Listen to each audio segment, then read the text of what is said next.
remember a few weeks ago I read about Little Miss Naughty. Well, here's another one of my favorite characters, MR.Daydream. And I certainly spent a lot of time daydreaming during this shelter in place and the big splash. So let's see what he's up to here.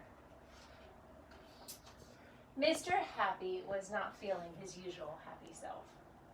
And he had been waiting at the bus stop a half an hour, and it was raining. Ugh. Suddenly, someone tapped him on the arm. He turned around to find a small blue figure standing beside him. Uh-oh, he's not 6 feet. Hello, I'm MR.Daydream. Hello, I'm Mr. Happy, said Mr. Happy. I know, said MR.Daydream. It's not much fun here. Shall we go somewhere else? That would be nice, said Mr. Happy. Well, I hope they go somewhere sunny. MR.Daydream whistled. As if by magic, which it may or may not have been, a red bus appeared at the bus stop. There were other people on the bus. Mr. Grumpy, Mr. Sneeze, Mr. Bump, and Mr. Tickle were all there. Where shall we go? asked MR.Daydream. Somewhere where it doesn't rain, cried Mr. Grumpy. MR.Daydream started the engine and drove along the road. To Mr. Happy's astonishment, the bus began to rise into the air. They were flying. Well, that's a cool bus. Oh, he's not happy.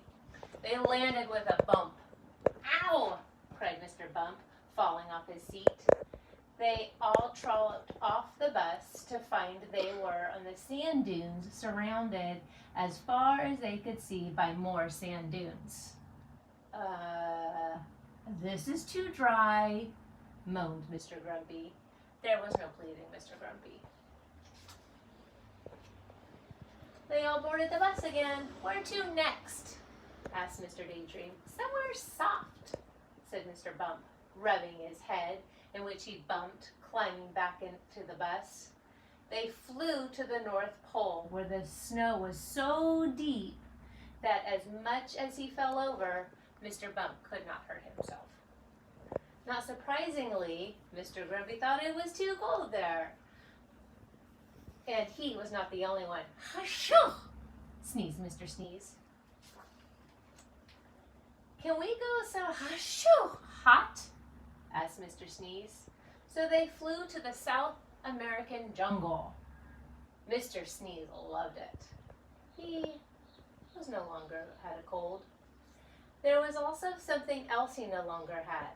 Can you see what's changed about him? Let's look here. And let's go look back. Hold on, wait for it. Oh, is he not there? Oh, his nose is different. I'm going to show you that. This is too hot, moaned Mr. Grumpy. Some things never change. I'd like to go somewhere ticklish, said Mr. Tickle. MR.Daydream had to think hard about this one, but eventually they landed on the Great Plain where the grass grew tall enough to tickle your nose. Ha-ha, hee-hee, hate, ha-ha, this, laughed Mr. Grumpy. Now, where would you like to go, Mr. Happy? asked MR.Daydream. Somewhere where we would all be happy. I know a tropical island resort, said Mr. Happy.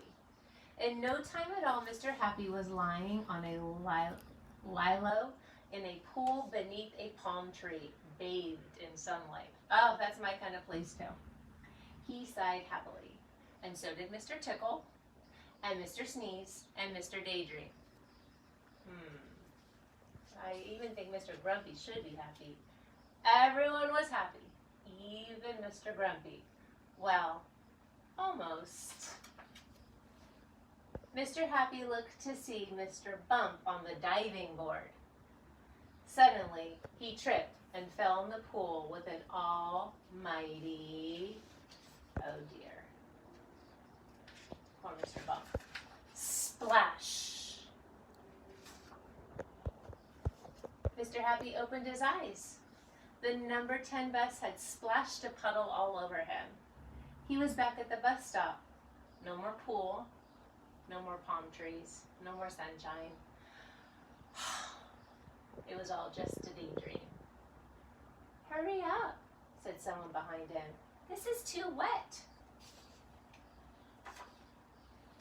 Now, I wonder who that could be. I wonder if it was a dream. All right, look for another MR.Men book coming soon. Bye, Rosalind.